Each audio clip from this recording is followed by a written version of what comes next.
Hi foodies, welcome back to Aroma Foodie. ఈరోజు మనం చేసుకునేది ఒక healthy diet recipe. Weight loss అవ్వాలనుకున్న వాళ్ళు లేదా హెల్దీ డైట్ మెయింటైన్ చేయాలనుకున్న వాళ్ళకి ఈ రెసిపీ చాలా పర్ఫెక్ట్గా ఉంటుంది. స్టార్ట్ చేద్దామా? ఈ సలాడ్ ప్రిపేర్ చేసుకోవడానికి కొన్ని పెసలు తీసుకొని అవి బాగా వాష్ చేసి మార్నింగ్ నుంచి ఈవినింగ్ వరకు నానబెట్టాలి.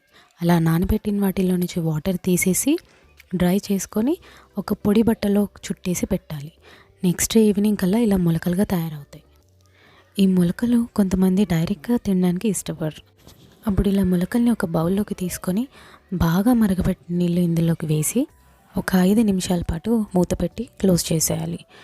ఈలోగా ఒక బౌల్ తీసుకొని అందులోకి సన్నగా తరిగిన దోసకాయ ముక్కలు, తురిమిన carrot, capsicum, tomato pieces, onion, cabbage కూడా చిన్నగా కట్ చేసుకొని వేసుకోవాలి. ముందుగా వేడి నీళ్ళు పోసి పెట్టుకున్న మొలకల్ని వడకట్టేస్తే ఆ పచ్చిదనం అనేది తగ్గిపోతుంది. ఇప్పుడు ఈ మొలకల్ని కూడా బౌల్లోకి యాడ్ చేసుకోవాలి.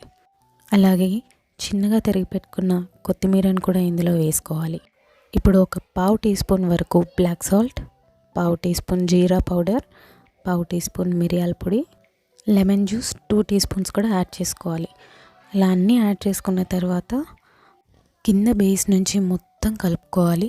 అందులో ఉండే ఉప్పు, మిరియాల పొడి, లెమన్ జ్యూస్ అంతా కలిసేలాగా మిక్స్ చేసుకోవాలి. యాక్చువల్లీ టేస్ట్ ఎన్హాన్స్ చేసుకోవడానికి ఇందులో చాట్ మసాలా కూడా వేసుకుంటారు. బట్ అలా మసాలా ఇవన్నీ యాడ్ చేస్తే ఇది హెల్దీ ఎలా అవుతుంది చెప్పండి? ఈ రెసిపీ యాక్చువల్లీ వెయిట్ తగ్గాలనుకున్న వాళ్ళు, హెల్దీ డైట్ మెయింటైన్ చేయాలి అనుకున్న వాళ్ళు ఒక బెస్ట్ మీల్ అని చెప్పొచ్చు.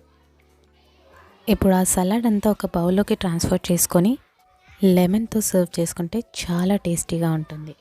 ఈ రెసిపీ మీకు నచ్చితే లైక్ చేసి, షేర్ చేసి అండ్ సబ్స్క్రైబ్ చేయండి. బాయ్.